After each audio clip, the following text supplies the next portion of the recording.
Hola, bienvenidos a Química con Tobón. Hoy veremos nomenclatura inorgánica. Adelante.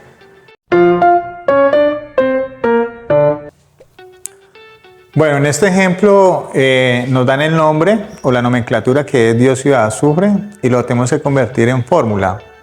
Entonces, aquí vemos que la palabra dióxido, o sea, ya claramente nos está diciendo que es un óxido, o sea, contiene oxígeno y contiene otro elemento que es el azufre. Entonces, lo representamos de esta manera, el azufre y el oxígeno. Ahí vamos armando la fórmula. Ahora, ¿qué más observamos? Vemos que aquí utiliza un prefijo di y por el método que utiliza un prefijo por el método sistemático. Me está diciendo que hay dos dióxido, dos de oxígeno. Entonces simplemente colocamos acá como su índice el número 2, dióxido. Y luego el nombre del elemento, en este caso, azufre. Y así de esa manera queda representada la fórmula. SO2. Bueno, en este ejemplo nos dan el nombre de la sustancia que es óxido de magnesio y debemos escribir o representar su fórmula. Entonces, al decir óxido, pues simplemente ya con la palabra óxido vemos que es una fórmula representada por dos elementos, el oxígeno y el magnesio. Entonces, vamos armando la fórmula escribiendo primero la parte positiva y por último la parte del oxígeno. Hasta ahí lo llevamos, óxido de magnesio. Entonces hay que rectificar si la fórmula está bien. ¿Cómo la rectificamos? Pues sabemos que el número de oxidación del oxígeno es -2 y si nos remitimos a la tabla, el magnesio es del grupo 2A, por lo tanto tiene valencia 2 y número de oxidación +2. Recuerden que los elementos metálicos tienden a perder electrones y quedan cargados positivamente cuando los pierden, ¿no?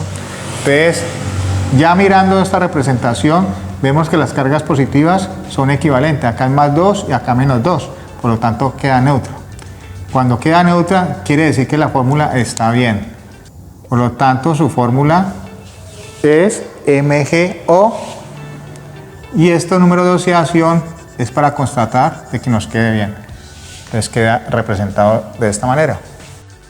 En este ejemplo notamos que nos dan el nombre hidróxido ferroso y debemos escribir o representar su fórmula. Hidróxido, recuerde que se identifica a través de su grupo funcional OH acompañado del elemento metálico, en este caso hierro, ¿ya? Entonces escribimos primero el metal que es hierro, cuyo símbolo es Fe, y el grupo OH que nos permite decir que es un hidróxido. Así de esta manera, poco a poco vamos armando la fórmula y recordemos que el OH es un solo grupo. Bueno, entonces, si observamos el nombre, hidróxido ferroso está nombrado por el método tradicional. Entonces, en este caso, su terminación es oso. Pero necesitamos saber el hierro, si nos recordamos o si necesitamos mirar en la tabla periódica, vemos que el hierro trabaja con dos valencias, con 2 y 3. Y a su vez su regla para nombrarlo es que la de menor valencia termina en oso y el de mayor termina en ico. La pregunta es, para que sea ferroso, ¿con qué valencia debe trabajar? Debe trabajar con valencia 2, o sea, estaríamos en este caso. Y por lo tanto, acá escribimos +2, valencia 2, pero número de oxidación +2 porque los metales tienden a quedar positivos. Y sabemos que el OH siempre tiene número de oxidación -1, ¿no? La pregunta es, ¿están balanceadas las cargas? No están balanceadas. Porque ¿cuántas cargas positivas hay ahí hasta el momento? Hay 2. ¿Cuántas negativas? Hay 1. ¿Cómo hacemos para validar que nos queden iguales? Pues simplemente este 2 lo cruzamos acá, colocando el 2 acá. Y de esa manera queda neutro. ¿Cómo lo validamos?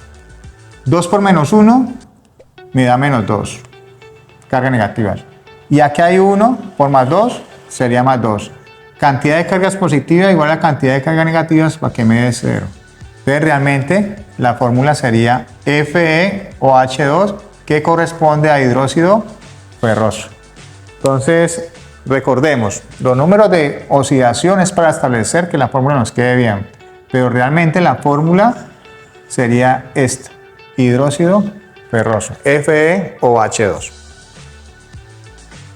Bueno, en este ejemplo nos dan el nombre de la sustancia que es hidróxido mercúrico y debemos representarlo a través de su fórmula. Entonces, hidróxido, pues lógicamente para que sea hidróxido debe tener el OH, el grupo OH, acompañado del elemento metálico. En este caso estamos hablando de mercurio. Entonces, el símbolo del mercurio es Hg. Recuerde que el OH siempre en su escritura está al lado derecho y el metal al lado izquierdo, por normatividad. Bueno, entonces ahora la pregunta es, si nosotros quisiéramos saber de qué manera fue nombrado esto, pues la terminación ICO podríamos decir que es método tradicional. Por lo tanto, el método tradicional es necesario conocer el mercurio, si nos vamos a la tabla periódica, o recordarlos con qué valencias trabaja. Entonces trabaja con 1 y 2. Terminan en ICO, vemos acá, y de estas dos, ¿a cuál corresponde? Corresponde al número 2. Por lo tanto, la valencia de mercurio 2, el mercurio es metal, tiende a perder el número de oxidación más 2. Y el OH siempre es menos 1 en los hidróxidos. ¿Están balanceadas las cargas hasta el momento en su fórmula? No. Tenemos dos cargas positivas y una carga negativa. ¿Cómo las balanceamos? Pues simplemente haciendo el cruce. Este 2 lo ponemos acá y ahí se quedan balanceadas. ¿Cómo lo podemos validar? Pues 2 por menos 1 me daría menos 2 y 1 que no se escribe pero está presente ahí, 1 por más 2 daría más 2. Cantidad de carga positiva igual a las negativas para que me dé neutro. Y de esa manera recordemos que siempre debe quedar neutra su fórmula. Por lo tanto, su fórmula es HgOH2, que corresponde a hidróxido mercúrico. Bueno, en este ejemplo nos dan el nombre, que es óxido de cloro. Debemos traducirlo o representarlo a través de la fórmula. Entonces, al decir es un óxido, pues significa que tiene la presencia de dos elementos, uno es el oxígeno y el otro el cloro. Entonces vamos armando la fórmula. Este sería el elemento diferente al oxígeno y lógicamente acompañando al oxígeno. Este es el punto de partida, la presencia de los elementos para ir armando la fórmula del óxido.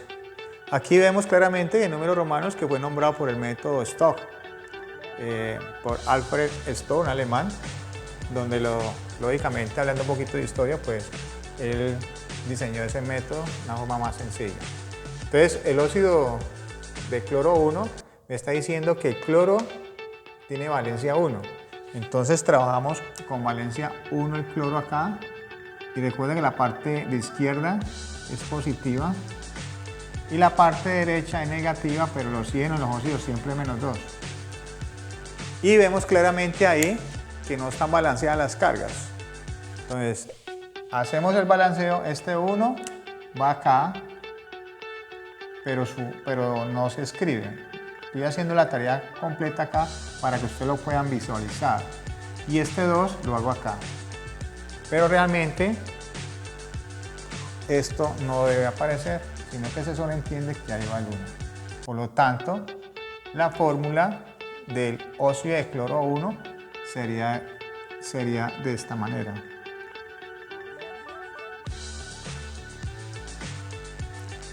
Bueno, aquí el óxido ferroso, en este ejemplo, vamos a escribir su fórmula. Al decir óxido, pues lógicamente significa que los óxidos tienen oxígeno y un elemento. En este caso sería el hierro, y que se coloca al lado izquierdo y que acompaña el oxígeno. Ahí vamos armando la fórmula, hasta ahí vamos en el inicio. Vemos que aquí fue nombrado por el método tradicional. ¿Cómo nos damos cuenta? Porque termina en oso. Para saber cuál es la fórmula correcta, necesitamos conocer con qué valencia está trabajando y su regla. Entonces, el hierro, si nos remitimos a la tabla periódica o si lo recordamos, trabaja con valencia 2 y 3. Y a su vez su regla dice que el de menor valencia termina en oso y el de mayor valencia en ico. Entonces, si me dan la terminación oso en el nombre óxido ferroso, quiere decir oso está trabajando con valencia 2. Entonces, como sabemos, ya lo establecimos el número de valencia, lo colocamos acá el 2 y recuerde que al lado izquierdo es positivo. Y el oxígeno tiene número de oxidación menos 2. Analizamos si las cargas están neutras, me da para que me esté neutro. Tengo más 2 contra menos 2, me da neutro. Entonces efectivamente no hay necesidad de hacer ningún ajuste, sino que queda directamente ya formulada. Entonces la fórmula sería Fe o